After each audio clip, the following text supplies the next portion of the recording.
नमस्कार बच्चों। आज हम 10th क्लास का जो हमारा टॉपिक चला था विकास के बारे में उसको आगे बढ़ाएंगे। पढ़ा था मैंने विकास क्या होता है, ठीक है। आज अपना रहेगा आर्थिक विकास क्या है। आर्थिक विकास हमने पढ़ा था विकास और मानव विकास, ठीक है। आर्थिक विकास क्या है कि मानव विकास का प्रमुख तत्व, मानव विकास का प्रमुख तत्व किसे माना गया है? आर्थिक विकास को। किस प्रकार? यदि किसी व्यक्ति की आय ज्यादा है तो क्या है, उसके पास सुविधाएं ज्यादा है, उसका विकास क्या है, ज्यादा हो रहा है, खुद का विकास वो क्या है, ज्यादा कर रहा है। किसी के परिवार की आय ज्यादा है तो उसके बच्चे क्या है, अच्छे स्कूल में पढ़ रहे हैं। किसी की आय कम है तो वो क्या अपने बच्चों को अच्छी स्कूल में नहीं भेज सकता, या अपने बच्चों को अच्छा पहनावा नहीं दे सकता, अच्छा खाना पीना नहीं दे सकता, वो क्या उसका विकास है। तो क्या आर्थिक विकास जो है मानव विकास का प्रमुख तत्व, मतलब आर्थिक दूरी है, ये अधूरी है इसकी, कि जो मानव का विकास है किसके ऊपर टिका होता है? आर्थिक स्थिति के ऊपर, कि जितनी उसकी आर्थिक स्थिति होगी वैसा ही उसका क्या है, विकास होगा। इसी में अपना आता है जीएनपी, राष्ट्रीय सकल राष्ट्रीय उत्पाद, कि सकल राष्ट्रीय जो उत्पाद है कि देश में कितना उत्पादन हो रहा है, इसी के आधार पर क्या है आर्थिक विकास का हम अंदाजा लगा सकते हैं कि एक व्यक्ति के पास कितनी आय होगी, वो इसी के आधार पर निकाली जाएगी। हमने पढ़ा था कि प्रति व्यक्ति आय क्या होती है, तो प्रति व्यक्ति आय को निकालने के लिए हमें जीएनपी चाहिए, सकल राष्ट्रीय उत्पाद हमें चाहिए कि कितना अपने पास प्रोडक्शन है, उसकी आय कितनी है, कितना हम उसको बेचेंगे, कितना अपने पास रखेंगे, तो उसके आधार पर ही क्या है वो हमारी आय आगे निकलेगी। आगे अपना आता है UNDP, UNDP, united nation development programme, united nation development programme, संयुक्त राष्ट्र विकास कार्यक्रम। इसने अपनी रिपोर्ट दी थी सबसे पहले 2006 के अंदर कि मानव विकास के लिए क्या है, आर्थिक विकास होना जरूरी है। यदि हम आर्थिक विकास नहीं कर पाते हैं किसी का तो हम विकास नहीं कर पाएंगे। इसने अपनी रिपोर्ट दी 2006 के अंदर। इसने एक डिपार्टमेंट बना दिया HDI,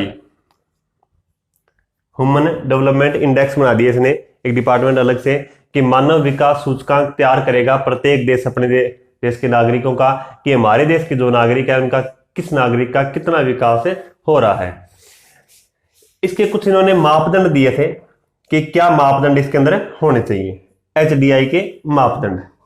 पहला मापदंड है दीर्घायु, कि आयु कितनी लंबी जी पाता है एक व्यक्ति, कि जन्म से लेकर मृत्यु तक अधिकतम आयु जो जी पाता है उसको क्या बोलेंगे, दीर्घायु। दूसरा मापदंड इसके अंदर आता है ज्ञान का, कि एक व्यक्ति के पास कितना ज्ञान है, कितना ज्ञान उसने प्राप्त किया है, अर्जित किया है, वो क्या है उसकी मापदंड HDI का। तीसरा इसके अंदर आता है प्रति व्यक्ति आय, प्रति व्यक्ति आय, कि उस व्यक्ति की आय कितनी है। लास्ट इसमें आता है स्कूल में बच्चों का नामांकन, स्कूल में बच्चों का नामांकन, कि कितने बच्चों को स्कूल भेज रहे हैं, कितनों का वहां पर नाम दर्ज किया गया और कितने बच्चे जो ऐसे हैं जो कि कभी स्कूल गए ही नहीं। दूसरी तरफ क्या है, यूएनडीपी ने अपने अलग से मापदंड दिए हैं, यूएनडीपी ने अपने क्या है अलग से मापदंड दिए हैं। ये मापदंड किसके थे? HDI के। यूएनडीपी में पहला आता है शैक्षिक स्तर, शिक्षा का स्तर, शैक्षिक स्तर, कि एक व्यक्ति या कोई बच्चा पढ़ रहा है उसकी शिक्षा का स्तर कैसा है, पढ़ने में वो कैसा है। दूसरा इसके अंदर आता है स्वास्थ्य, स्वास्थ्य का स्तर, कि उस व्यक्ति का स्वास्थ्य कैसा है, हष्ट पुष्ट है या नहीं है, कोई बीमारी तो नहीं है उसको, या वो तंदुरुस्त है, किस प्रकार का उसका स्वास्थ्य है। अगला आता है प्रति व्यक्ति आय, प्रति व्यक्ति आय। इसके बाद आता है बच्चे का स्कूल में नामांकन, बच्चे का स्कूल में नामांकन। अधिकतम बार जो पूछा जाता है कि इन दोनों में समान क्या है और समान क्या नहीं है, कि HDI और यूएनडीपी के जो मापदंड दिए गए हैं उनमें अंतर क्या है, या अंतर उनके अंदर कोई अंतर नहीं है। तो देखने होगा यहां पर क्या दिया गया है, शिक्षा का स्तर, यूएनडीपी में इन्होंने दे दिया क्या है, ज्ञान। दूसरा क्या दिया है, स्वास्थ्य का स्तर, इन्होंने क्या दे दिया, दीर्घायु। अंतर आ गया। आय का आय आ गया, स्कूल में बच्चों का नामांकन ये भी आ गया। ऊपर वाले दो में क्या है, थोड़ा चेंजिंग है, नाम चेंज किए गए हैं, वैसे कोई चेंजिंग इनके अंदर नहीं है। हाँ, शिक्षा के स्तर में पूरा शिक्षा लेंगे। ज्ञान में क्या है, हम पूरा समाज के बारे में भी इसका अध्ययन करेंगे कि बच्चा स्कूल तो नहीं गया परंतु उसको समाज के बारे में कोई जानकारी है या नहीं, परिवार में वो कैसे रह पाता है, रिश्तेदारी में जाता है या समाज में रह पा रहा है तो किस प्रकार वो रह रहा है, वो क्या है इसका ज्ञान का स्तर। इन दोनों के बाद अपना अगला आता है धारणीयता। धारणीयता क्या होता है, क्या होता है धारणीयता? धारणीयता का मतलब है कि हम विकास तो कर रहे हैं पर हम भावी पीढ़ी के बारे में नहीं सोच रहे।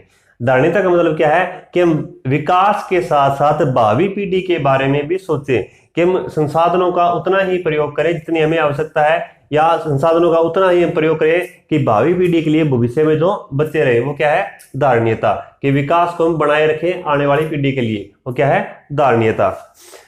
धारणीयता में क्या है, पूछा जाता है कौन से संसाधनों के प्रयोग करने पर जोर दिया गया है कि कौन से संसाधन कम प्रयोग किए जाए।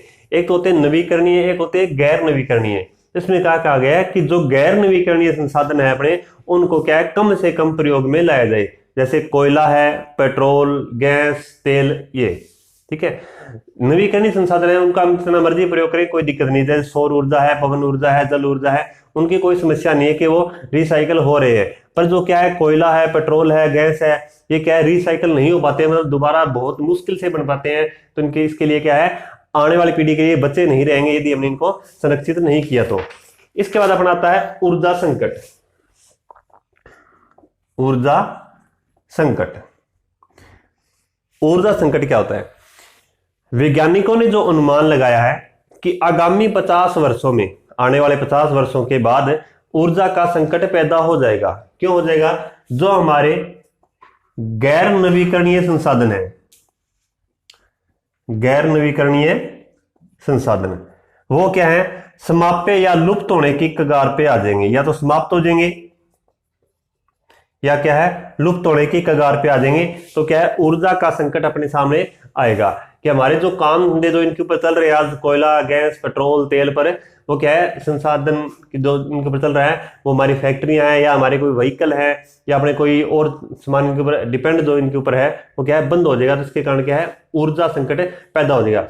ऊर्जा संकट को रोकने के लिए क्या है जो नवीकरणीय गैर नवीकरणीय संसाधन है उनको कम से कम प्रयोग किया जाए, या जो नवीकरणीय संसाधन है उनको ज्यादा बढ़ावा दिया जाए। जैसे हॉस्पिटल कोई भी है वहां पर आज बहुत सारी लाइट का प्रयोग होता है, तो वहां पर क्या है सौर ऊर्जा लगाई जाए। ठीक है, कोयले का गैस का प्रयोग हम कम करके सौर ऊर्जा, पवन ऊर्जा किसी प्रकार से उसको क्या है बचाया जाए, तो क्या है आने वाले टाइम के अंदर इस ऊर्जा संकट से बचा जा सकता है। इसके बाद आता है अपना प्रति व्यक्ति आय। प्रति व्यक्ति आय क्या होती है? प्रति व्यक्ति आय कि एक देश में कोई व्यक्ति रह रहा है उसकी जो आय है इनकम है उसी को क्या बोला जाता है प्रति व्यक्ति आय। प्रति व्यक्ति आय को कैसे निकालेंगे? कुल राष्ट्रीय आय, कुल राष्ट्रीय आय बटा में कुल जनसंख्या, बटा में कुल जनसंख्या। आपको पिछले इस वीडियो में बताया था कि राष्ट्रीय आय क्या होती है, जो अपना उत्पादन है या अपनी जो सेवाएं हैं और हम विदेशों में जो हमें पैसा मिलता है उस सभी को मिलाकर क्या है अपनी राष्ट्रीय आय बनती है। उस राष्ट्रीय आय को किससे डिवाइड करना हमने? कुल जनसंख्या से, तो वो क्या होगी हमारी प्रति व्यक्ति आय। विकास के अंदर अपना अगला पॉइंट आता है साक्षरता का, कि शिक्षा का स्तर कैसा है। सिंपल सी बात है कि जब तक हम पढ़ेंगे नहीं, ठीक है, तो क्या है विकास हम नहीं कर पाते। साक्षरता कैसे निकालेंगे कि जितनी कुल जनसंख्या है उसमें 7 वर्ष से ऊपर के कितने बच्चे पढ़े लिखे हैं, वो क्या है साक्षरता दर। अगला विकास में आता है शिशु मृत्यु दर। शिशु मृत्यु दर और मातृ मृत्यु दर, ये कुल जनसंख्या के आधार पर निकाला जाता है साक्षरता दर। ये क्या है प्रति 1000 के पीछे निकाला जाता है कि प्रति 1000 जो माताएं बच्चे को जन्म दे रही हैं उनमें जितने बच्चे मर जाते हैं, यानी कि 1000 यदि बच्चे जन्म लेते हैं और उनके पीछे मतलब 40 बच्चे यदि मर जाते हैं तो क्या है 1000 के पीछे 40 क्या है शिशु मृत्यु दर आती है। ये इसमें है कि प्रेगनेंसी के दौरान जो महिलाएं मतलब डिलीवरी के दौरान जो महिलाएं मर जाती हैं, उनकी डेथ हो जाती है, तो वो क्या है मातृ मृत्यु दर। मान लीजिए 1000 महिलाएं जो क्या है डिलीवरी टाइम पर आई है डिलीवरी के लिए, और उनमें से मान लो 20 की या 30 की मृत्यु हो जाती है, तो वो क्या है अपनी मातृ मृत्यु दर। तो ये क्या है अपने विकास में महत्वपूर्ण योगदान रहता है कि पहले देखते हैं पुराने समय के लिए तो शिशु मृत्यु दर और मातृ मृत्यु दर ये 100, 150, 200 तक होती थी, पर आज के समय में क्या है ये 20, 30, 40 पर आकर रुक गए। तो हमने क्या इतना विकास कर लिया है कि जो नया बच्चा पैदा हो रहा है उसको किस प्रकार का वहां पर रखना है, किस प्रकार उसे क्या ट्रीटमेंट देना है, उसकी कमजोरी है, कोई बीमारी है या माता की कोई समस्या है, तो उसके लिए हमने विकास कर लिया है कि इसको ये समस्या है तो उसको ये ट्रीटमेंट दिया जाए। इसके बाद अपना आता है नीवल उपस्थिति अनुपात। नीवल अनुपस्थिति अनुपात, नीवल उपस्थिति अनुपात। ये क्या होता है कि 6 से 10 वर्ष तक के कितने बच्चे स्कूल में प्रेजेंट हाजिर होते हैं, वो क्या है नीवल उपस्थिति अनुपात। राष्ट्रीय हमने पढ़ ली। एक आता है पंचवर्षीय योजनाएं कि मानव विकास को या विकास को बढ़ावा देने के लिए सरकार ने क्या किया, तो सरकार ने क्या बनाई थी पंचवर्षीय योजनाएं। पंचवर्षीय योजनाएं के विकास को बढ़ावा देने के लिए सरकार ने क्या किया था, पंचवर्षीय योजनाएं बनाई थी। पहली 5 साल की योजना जो बनी थी वो 1951 में बनी थी। क्या बनी थी? पहली 5 साल की योजना कब बनी? 1951 में। कि 1947 में हमारा देश आजाद होता है तो पहली योजना कब बनेगी? 51 में, आगे लगा दिया 19। पहली पंचवर्षीय योजना कब बनी? 1951 में। कब चली? 1956 तक। ठीक है। टोटल पंचवर्षीय योजनाएं आज तक बनी है 12 और 12वीं बनी थी 2012 में। कुल कितनी योजनाएं बनी पंचवर्षीय? 12। 12वीं कब बनी? 2012 में। अब कुछ एक फुल फॉर्म है जो आप लिखोगे, HDI, UNDP, ये आपको लिखनी है और याद करनी है। BHI, HPI, IMR, PCI। यदि किसी बच्चे को इनमें कोई दिक्कत होती है तो मुझे वो कांटेक्ट कर सकता है। अपना विकास का टॉपिक कंप्लीट इसी के साथ। अगला टॉपिक लेकर जल्दी हाजिर होंगे। तब तक के लिए जय हिंद, जय भारत।